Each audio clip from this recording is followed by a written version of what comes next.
Bar, new with multigrain.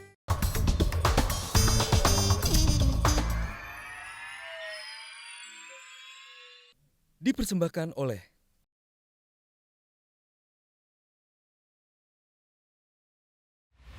kami sama sekali tak hendak menjadikan murid-murid kami sebagai orang-orang setengah Eropa atau orang-orang Jawa kebarat-baratan.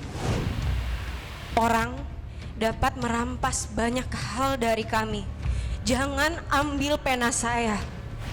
Selamanya kami maklum dan mengerti bahwa inti semua agama ialah kebaikan, bahwa semua agama itu baik dan bagus. Tetapi, aduhai manusia, apa yang kau perbuat dengan agama itu? Agama dimaksudkan supaya memberi berkah, untuk membentuk tali silaturahmi antara sesama makhluk Allah, berkulit putih atau coklat, tidak pandang pangkat perempuan atau laki-laki. Setelah saya dinasehati untuk menulis semua pemikiran saya dan tentang ketidakadilan yang mendera dunia perempuan, akan lebih baik bagi perkara kami bila perempuan sendiri yang menunjukkan ketidakadilan itu. Tetapi saya harus tahu betul apa yang saya lakukan. Dengan berteriak keras melawan ketidakadilan itu berarti saya menimbulkan amarah, menimbulkan kebencian kepada seluruh dunia laki-laki Jawa.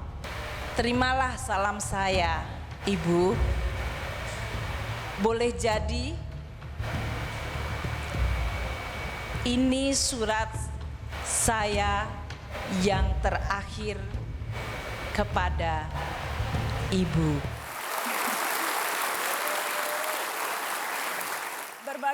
Berbagai tema dalam surat Kartini. Yang saya ingin minta pendapat Pak Didi, tadi yang dibacakan oleh Ibu Hovifah, semua agama baik, semua agama bagus, agama dimaksudkan untuk membawa berkah, tidak pandang pangkat. Ini sesuatu tema yang ditulis Kartini yang jarang dibahas. Ya. Apa pendapat Anda soal itu? Ya.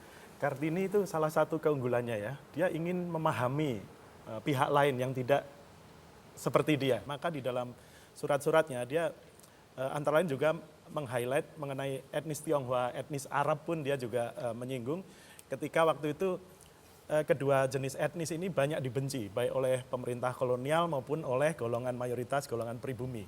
Di sana Kartini menunjukkan simpatinya. Misalnya seperti tadi mengenai perempuan Tionghoa, kemudian ada juga surat Kartini ketika dia membaca surat kabar The Lokomotif, dia membaca bahwa pada waktu itu ada jutawan orang Tionghoa dari Semarang yang terkenal namanya Wi Tiong Ham. Ketika terjadi wabah kelaparan di sana, Wi Tiong Ham mengirimkan beras beberapa lori kereta, kemudian Kartini memuji aksi itu, dan di pihak lain dia menyerang kolonial. Dia mengatakan begini, kok bantuan ini malah datang dari etnis Tionghoa yang selama ini kita benci, kenapa bukan dari pemerintah kolonial?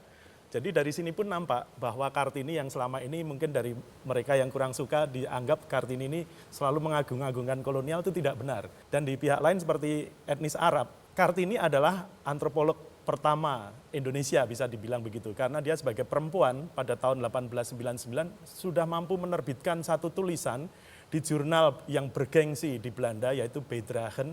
Kartini mampu menulis itu ketika dia masih berusia sangat muda.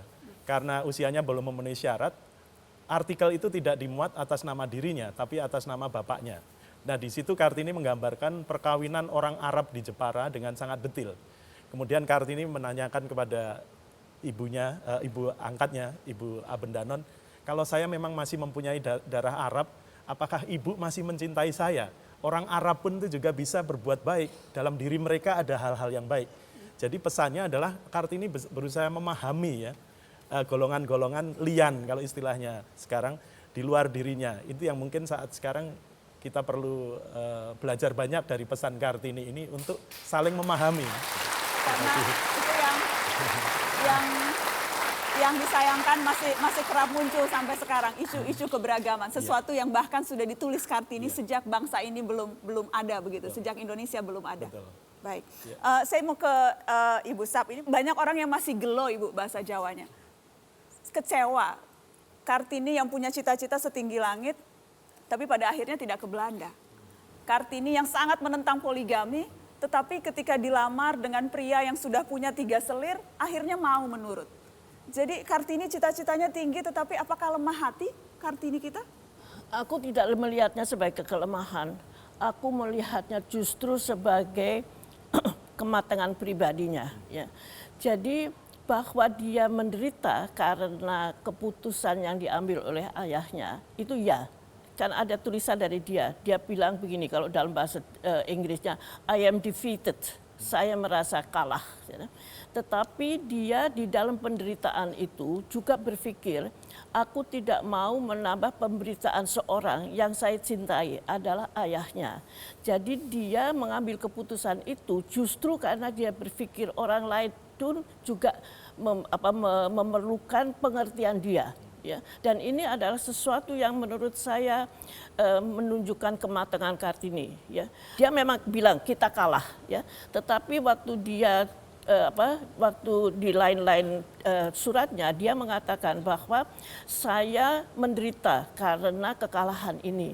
Tapi saya juga tahu kalau saya itu tidak mengikuti apa yang diinginkan ayah saya yang saya cintai, maka saya itu menambah penderitaan dia. Karena ayahnya itu kan juga dipaksa oleh ya nilai-nilai budaya yang berlaku itu.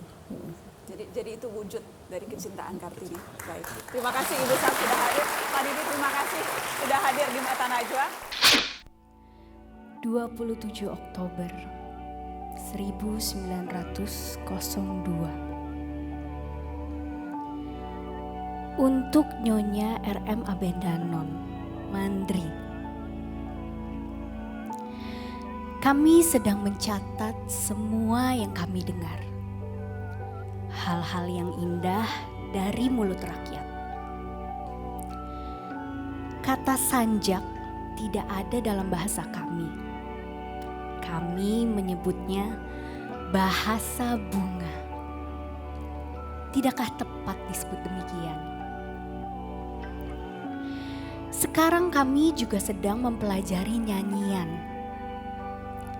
Bukan nyanyian beriang-riang hati.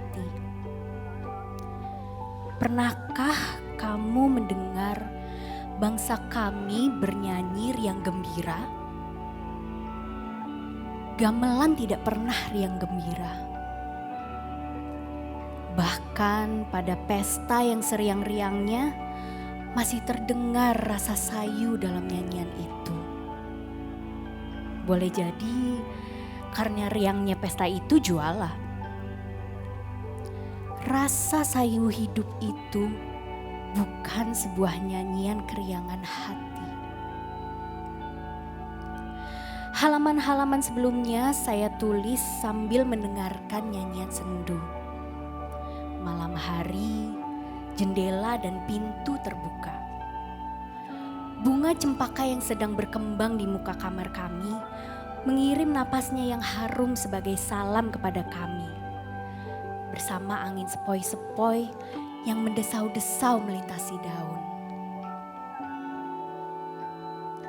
Saya duduk di lantai, seperti sekarang, pada meja rendah. Di sebelah kiri saya, adik Rukmini sedang menulis. Di sebelah kanan saya adalah Ani Glaser menjahit. Di hadapan kami, seorang perempuan yang membacakan buku untuk kami dengan melagukannya. Bukan main nikmatnya. Mimpi tentang keindahan diwujudkan dalam suara lagu suci. Damai dan membawa jiwa kami yang melambung ke taman surga. Habis gelap datanglah cahaya. Habis topan datanglah reda. Habis juang datang Habis duka datanglah suka.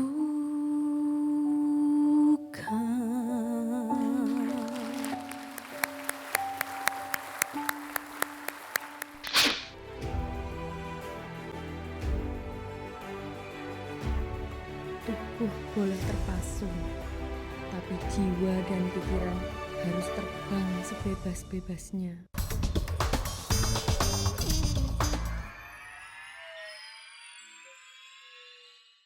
Dipersembahkan oleh